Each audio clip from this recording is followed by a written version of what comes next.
कहानी के शुरू में हम एक आदमी को देखते हैं। अपने चेहरे को ढका हुआ था और एक आदमी को बांधा हुआ था। वो अपनी बंदूक की गोलियां निकालकर उस आदमी की जेब में डाल देता है और बंदूक अपने पास रख लेता है। फिर उस आदमी के सीने पर एक चीप डिवाइस लगाता है जिसके रिमोट को भी उसने अपने पास रख लिया था। उस आदमी से कहता है कि तुमने मेरे लिए कोई रास्ता नहीं छोड़ा। उसको चाकू से जख्मी करके वहाँ से चला जाता है। हम उसकी डिवाइस पर एक चीप मैसेज और उसके चीखने चिल्लाने की आवाजों को सुनते हैं। इसके बाद सीन शिफ्ट होता है कुछ दोस्तों पर जो अपनी पढ़ाई पूरी करके जंगल में कैंपिंग करने आए हुए थे।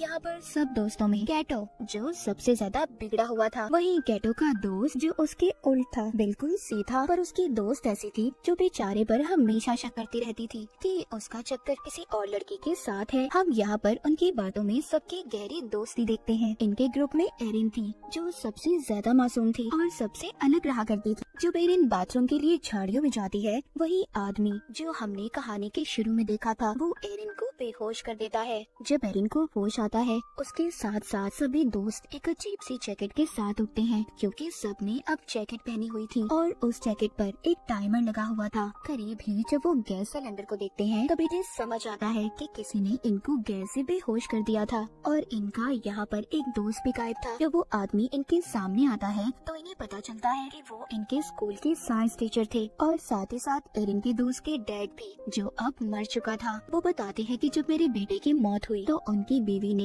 इस सदमे से अपनी जान ले ली, जिस वजह से उन्होंने अपनी फैमिली को खो दिया। अब उन्हें ऐसा लगता था कि कहीं न कहीं इन दोस्तों में से ही कोई कातिल है जिसने मेरे बेटे को मारा होगा। वो कहते हैं आज तो तुम्हारी दोस्ती का इम्तिहान है। वो जैसे ही अपने हाथ में लिए रिमोट को दबाते हैं, सबकी जैकेटों पर लगी हुई डिवाइसेस ऑन हो जाती हैं। आज तो टेस्ट में सिर्फ वही बचेगा जिसके पास सबसे ज्यादा वक्त होगा। इसके बाद वो अपने आप को ही गोली मार लेते हैं। ये देखकर सब काफी ज्यादा डर जाते हैं। अपनी अपनी जैकेट्स को निकालने की कोशिश कर रहे थे पर वो निकलने का नाम नहीं ले रही थी। उन्हें समझ नहीं आ रही थी कि आखिर टाइम के खत्म होते ही होगा क्या। वो देखते हैं किसी के डिवाइस में बहुत ज्यादा टाइम था और किसी के पास बहुत कम। उनकी सबसे बड़ी परेशानी ये थी कि दूर दूर तक उनके लिए कोई मदद नहीं थी और इनके टीचर ने सबके फोन्स को भी तोड़ दिया था। अब उन्हें समझ नहीं आती कि वो सच में एक बड़ी मुसीबत में है। एक दूसरे से लड़ने लगते हैं पर अभी भी कुछ को ये मजाक लग रहा था। जब ये आगे जाते हैं तो इनको अपना दोस्त बॉबी मिलता है जो एक पेड़ से लटका हुआ था। बॉबी की दोस्त उसको आजाद करने के लिए आगे बढ़ने वाली थी। तभी दूसरी दोस्त कहती है हो सकता है ये चाल बॉबी की हो, हमें यहाँ पर फंसाने की, क्योंकि इसने ही हमें यहाँ पर बुलाया था।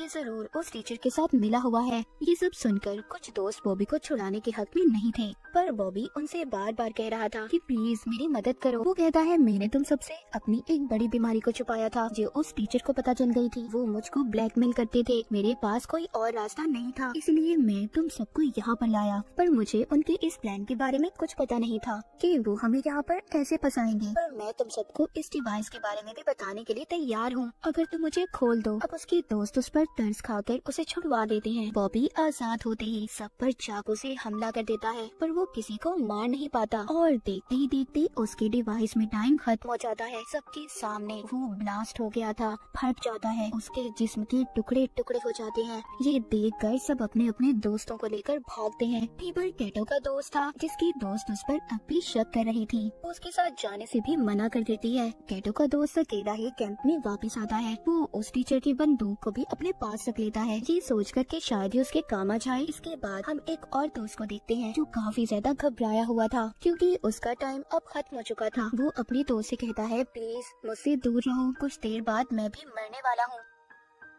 पर तभी जब इसकी एक और दोस्त इनके पास आ रही थी तो ये गलती से उस पर फ्लैशलाइट से हमला कर देता है जिससे फौरन ही उस लड़की की जान चली गई थी। पर होता कुछ ऐसा है कि उस लड़की के पास जो टाइम बचा था वो सारा इस लड़के को मिल गया था। वो बहुत परेशान हो गया था। इनकी एक सहीन दोस्त कहती है जिसको अब सब कुछ समझ आ गया था, हमारे डिवाइसेस में कुछ ऐसे सेंसर्स हैं जो इंसान मारेगा तो उसका सारा वक्त दूसरे इंसान को मिल जाएगा, बिल्कुल पबजी की तरह। हथियारों की बजाय बचा हुआ वक्त दूसरे इंसान को ट्रांसफर हो जाएगा। उस टीचर ने जानबूझकर ये सब किया था कि सब एक दूसरे की जान ले सके, अपनी जान बचाने के लिए। सब सुनने के बाद सारे दोस्त एक दूसरे के दुश्मन बन गए थे, क्योंकि सबको अपनी जान प्यारी थी। दूर खड़ी एक दोस्त भी इनकी सारी बातें सुन रही थी, जो थोड़ी पागल थी। उसके चेहरे पर उसकी नीयत साफ नजर आ रही थी, क्योंकि उसका टाइम जो खत्म होने वाला था। वो एक लकड़ी का टुकड़ा उठाकर सब पर वार करने लगती है, पर सभी वहाँ से भाग गए थे। अब यहाँ पर नजर आता है सब दोस्तों का असली चेहरा। सभी एक दूसरे की जान के दुश्मन बन चुके थे। दो दोस्त जल्दी से दोबारा कैंप की तरफ भागते हैं, क्योंकि उनके पास अभी भी एक फोन था जो वो कैंप में ही छोड़ आए थे, मगर उसमें भी सिग्नल नहीं थे। इसलिए ये फोन को लेकर ऊंचाई की तरफ भागते हैं। उधर एरिन को कैटो का दोस्त अपना पार्टनर बन जाने का कहता है और दोनों आगे मदद के लिए निकल पड़ते हैं। उधर दूसरी तरफ इनकी एक और दोस्त जो अपने शिकार की तलाश में थी, क्योंकि उसका टाइम खत्म होने वाला था। जब ये कैटो को अपने पास आते हुए देखती है तो उस पर हमला कर देती है। पर चालाक कैटो अपनी जान बचाने के लिए उस लड़की से कहता है, तुम कहती थी ना कि मेरा दोस्त तुम्हें धोखा दे रहा है, उसका चक्कर किसी और लड़के के साथ था। हाँ, वो कोई और नहीं बल्कि तुम्हारी बेस्ट फ्रेंड है, जो मुझे उसके फोन से पता चला। उस पागल लड़की को एक और मौका मिल गया था किसी की जान लेने का। ये अपनी ही दोस्त के ऊपर चाकू से हमला कर देती है, पर वो दोस्त एक ही झटके में उसके ऊपर वार करके उसी को मार देती है। अब उस लड़की को भी गेम की समझ आ चुकी थी कि भले कैटो ने उसे मरवाने की कोशिश की, पर यही रास्ता है इस गेम में सरवाइव करने का,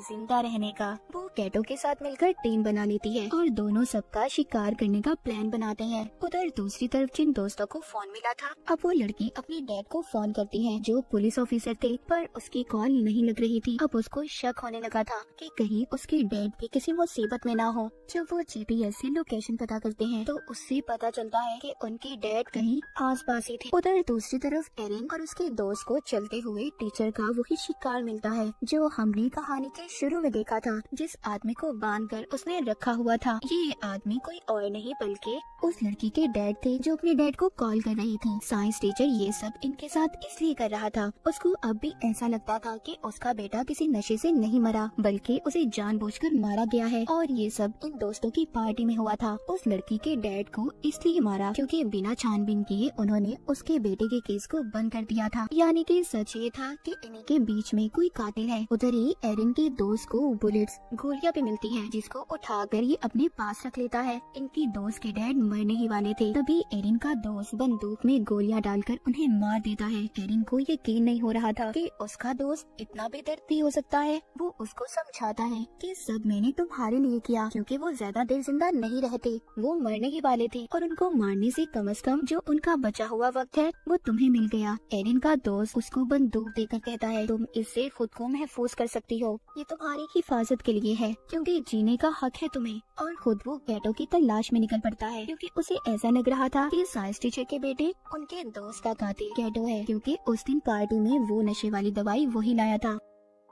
अब एरिन अपनी उसी दोस्त से मिलती है और उसको उसके डैड के बारे में बताती है। ये सुनकर वो बहुत ज्यादा रो रही थी। एरिन कहती है, अभी हमारे पास रोने का वक्त नहीं है, हमें जल्दी रिमोट को ढूंढना होगा। वो इन दोनों को उस रिमोट को ढूंढने का कहती है और खुद कैटो के पास जाने का फैसला करती है कि उसकी जान खतरे में है। उधर कैटो को भी उसके दोस्त ने ढूंढ लिया था। इन दोनों की बहुत ही खतरनाक लड़ाई होती है। उस लड़ाई में कैटो ने अपने दोस्त को मार दिया था। फिर कैटो अपने एक और दोस्त को मारने की कोशिश करता है और आखिर में कैटो ने उसकी बंदूक लेकर उसे भी मार दिया था। जिस दोस्त को उसने मारा था उसके पास सबसे ज्यादा टाइम था, जो सारा अब कैटो को मिल चुका था। लेकिन कैटो को तो इस गेम में जीतना था, वो अभी भी पास कहाँ आने वाला था। वो एक और दोस्त को मार देता है। कैटो अपने आखिरी शिकार की तलाश में था, जो एरिन और उसकी एक और दोस्त थी। जैसे ही ये उनके पास जाता है, एरिन की दोस्त इस पर बहुत चिल्लाती है कि उसने उनके सभी दोस्तों को मार दिया, पर वो इसकी तरह कातिल नहीं बनना चाहती थी, इसीलिए इसे चाकू से जख्मी करके भाग जाती है। पर भागते हुए वो सोचती है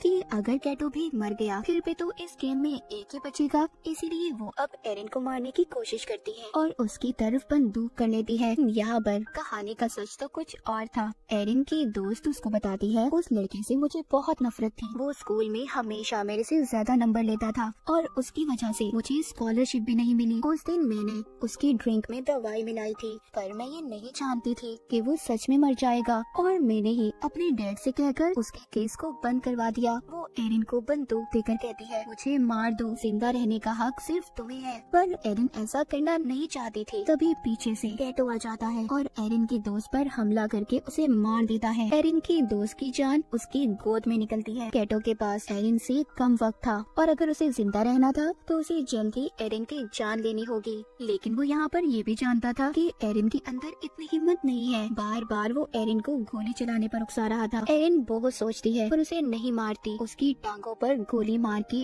उसकी डिवाइस के हवाले छोड़ देती है। आखिर में कैटो भी ब्लास्ट होकर मर जाता है और एरिन इस गेम की विनर बन चुकी थी। उसने इस गेम को जीत लिया था। वो डिवाइस भी खुद ब खुद बंद हो जाती है। थोड़ी देर बाद सुबह हो गई थी। एरिन जंगल से बाहर निकलती है। उसको एक आदमी मिलता है जो अपनी गाड़ी पर था, पर एरिन का ऐसा हाल देखकर वो मदद करने से इनकार कर देता है। कहानी के आखिर में एरिन की हमें खतरनाक मुस्कुराहट को देखते हैं। इसी सस्पेंस के साथ ये कहानी यहीं पर खत्म हो जाती है।